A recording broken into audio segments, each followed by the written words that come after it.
guys! Welcome back po sa aking YouTube channel. For today's video, magagawa na lang po tayo ng skincare. So, ito po yung routine ko na naman every week. So, hindi ko po nagawa nung ilang days na ako hindi nakagawa kasi tinatamad po ang lola niyo. So, ayan po. So, ngayon, naisipan ko na naman i-vlog. Skincare po tayo nitong mask na nabili ko sa Watson. Kasi yung mga previous vlog ko kasi dati is, ano lang yun, medyo hindi siya ganun ka-pricey. Kasi itong dalawang to, so medyo pricey kasi siya. Kasi abot siya ng, magkano to? Nasa 75 pesos po each nito. So, nabibili ko pa ito sa Watson, guys. So, medyo pricey siya. So, ito yung napili ko yung milk, then yung honey. Yung mga previous vlog ko po is, ano lang po yung price nun, nasa 38 pesos. So, hindi po ganun ka good quality po yung nabili ko nung una. Kasi ito medyo maganda po kasi ito. Kasi hindi mo na kailangan gumamit pa ng yung pang sunscreen natin, yung cream na ginagamit pang pang SPF po natin. So, ito no need mo nang gumamit nun. Kasi maganda po kasi yung quality nito, guys. So, ayan. So, before tayo mag skincare, so panoorin nyo muna ito, guys.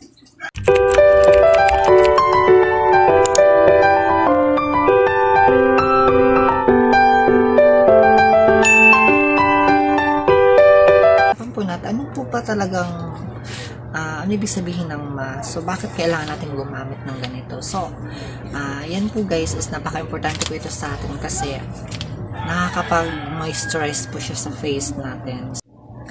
Then, originated po ito from Japan and South Korea hanggang sa napunta siya sa US, ayun, hanggang sa pinost siya ng mga, mga sikat na mga vlogger, hanggang sa ginawa na talaga siyang business. So, kasi, ang ganda na talagang kasing gamitin. Lalo na po pag meron tayong mga ginagawa sa buhay, di ba, busy tayo, naglalaba tayo, so pwede natin siya ipagsabay. So, hindi natin kailangan gumamit pa ng iba-ibang skin routine sa mukha natin. So, ito kasi, lalagyan natin sa mukha, so, hindi na natin kailangan na dahil pa natin ginagawa. So, ito isang apply mo lang. So, habang na-apply mo siya, pwede ka makakakilos-kilos sa bahay. So, ito po yung kagandahan niya, guys. So, hindi mo na kailangan pa ng marami pang mga ginagamit. So, ito kasi isahan na siya. Then, guys, yung mask po natin is iba-iba pong klase niya ng price niya depending on the brand and quality. So, ang napili ko kasi ito from Watson. Na-try ko rin po kasi ito kasi sabi pa nila is maganda na daw to kasi pwede mo na to once gamitin sa isang linggo or twice. Yung kasi isa, yung 35 pesos or 38 pa yun. So, kailangan mo kasi yun araw-araw or sabihin natin 3 beses sa isang araw or 4 na beses sa isang araw. So, ito pwede mo lang 2 beses or 1 beses lang sa isang linggo. So, marami po kasi mga beneficial na kuha natin dito. Isa na rin po yung hyaluronic acid and vitamins. So, yun po yung kagandahan dito, guys. So, ayan. Mag-start na po tayo, guys. Routine natin. So, unahin ko po itong honey. Kasi meron po kasi akong honey na yung pangligo ko. So, maganda po yung sa balat niya. So, ito, try natin sa face kasi medyo meron moist. Dito, recovery and shining. So, try natin kung ano yung kasi meron akong previous vlog. So, i-compare ko kung saan talaga much better. Ayan. So, tingin ko guys, maganda siya kasi sa Watson ko na nga nabili. So, talagang medyo pricey din siya compare yung sa isa. So, try natin siya buksan. Kukumpara ko to yung una ko ano talaga yung sa balat natin. Yan. Niya isa. Ay, sobrang sticky pala niya. Yun. Sobrang sticky niya, guys. Unlike yung sa isa na hindi siya ganong kabasa. So, ito, medyo talaga, basang-basa. Ay, Diyos ko po, dandahan, guys. Tsaka manipis. Manipis yung niya sa mukha. So, kasi naghihilamos ako, guys. So, kailangan ko na siyang, kasi bago pa ako magaganito, syempre need natin naghihilamos. napaka-sticky niya. Sobrang honey, ang dami sigurong honey.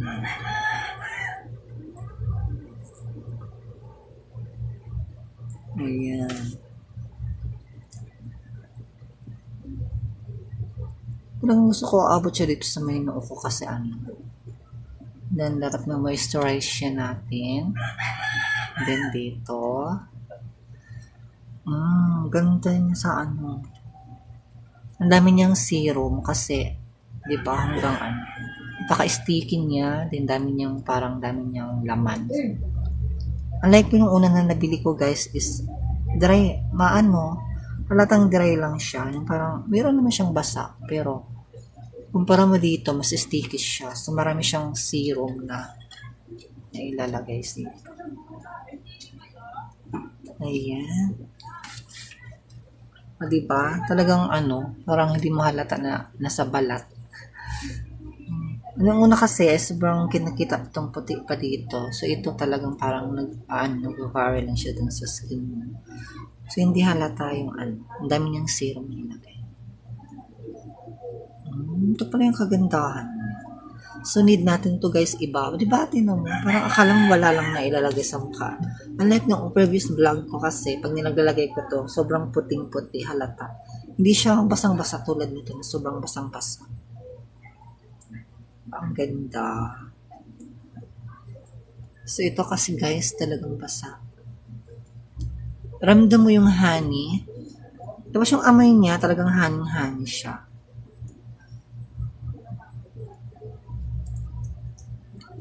Malalaman ko po ito after ko magtanggalin siya. So, malalaman ko yung medyo yung effect niya sa mukha natin. Saka ko po magbibigay ng feedback kung talaga yung kasi maganda namin yung serum. So, for sure, dito meron pa. Sayang. Ayan.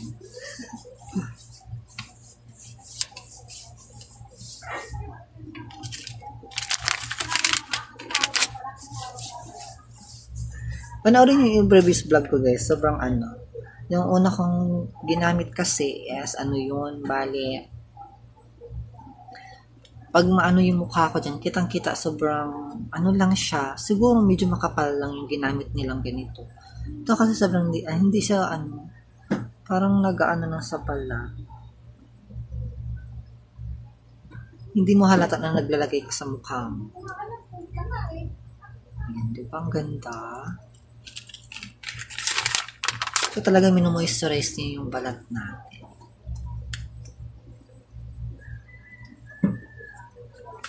So, gaya nga ng sabi ko, so, may iba-ibang klase nito. So, depende yun sa price. And, pag medyo pricey, syempre talaga, maganda yung quality niya. And then, yung paano yung makukuha natin ingredients dito sa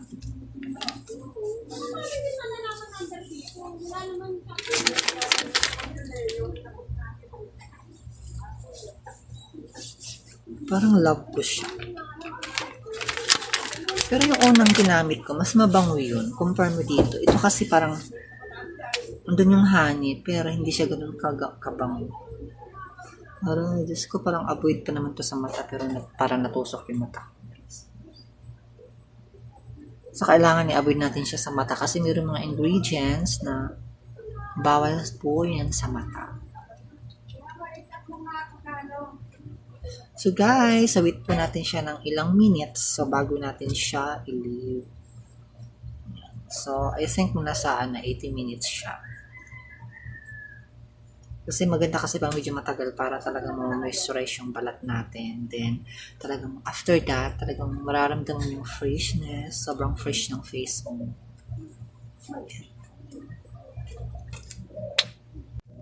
So, medyo na-miss ko kasi to guys. Kasi nakalimutan ko na siyang gamitin. Siguro mga almost ilang days na ba ako hindi nakabag start ng previous vlog ko.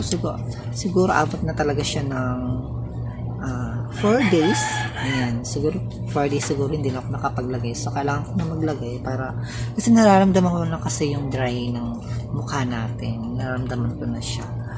So, ayan. So, ang laki ng nito guys, ng tulong sa balat natin kasi minimoisturize niya po yung mukha mo.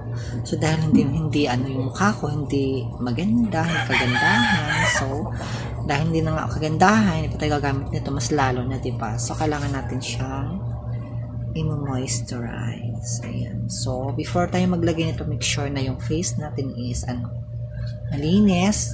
Kanina kasi, after pagising ko, so, nililamos na ako. Alam nyo na yung anong ginagamit kong sabon. Then, nagaan na rin po ako. Gumagamit ako ng Eskinol ko, yung ginagamit ko na Eskinol. So, talagang make sure na malinis na talaga yung mukha mo.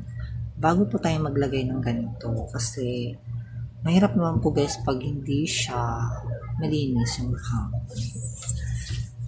Kasi wait lang po natin yung 80 minutes. So, before that, so kailangan i-leave niya natin siya. Then, hindi na ako hindi ko nahihilamusan. Siyempre, ibababad na lang natin siya. Maganda niya, manipis. Tapos, yung isa kasi ginamit ko is medyo makapal siya.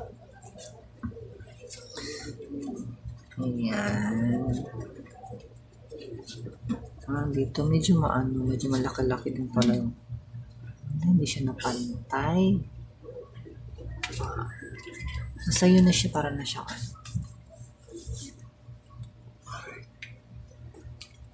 Yung isa, madali mo lang ilagay kasi makapal siya. Then, ito kasi manipis. Manipis na yung niya, yung parang, itong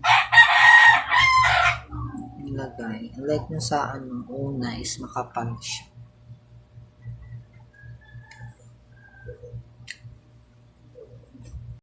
Hi guys! So, ayan. So, dahil po mahigit na siya 50 minutes pa. So, ayun na. Mahigit na. So, kailangan po kasi natin siya ilib ng medyo matagal-tagal para mas maganda yung absorb na sa skin natin. Para mas marami tayong ingredients talaga yung nakukuha natin sa balat. So, yun, mas maganda siya matagal na mababad. Yan guys. Ayan. Tanggalin natin siya. Fresh mukha mo. Ramdam ko yung freshness. Sobrang fresh talaga.